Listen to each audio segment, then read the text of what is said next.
I am so excited to be able to get planting this spring using these corrugated, beautiful garden boxes right here. So there's like a bunch of different options to choose from.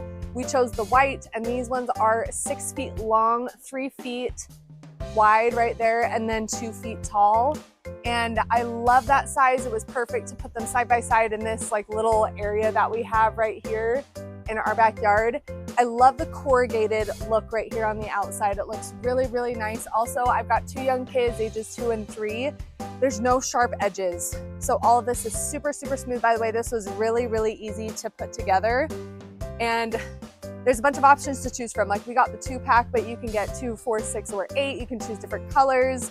Overall, this is amazing. You could plant anything from succulents to vegetables, fruits, flowers, you know, whatever it is that you want, you can do. And I'm so excited to be able to do just that. And I hope that you like these as much as I do.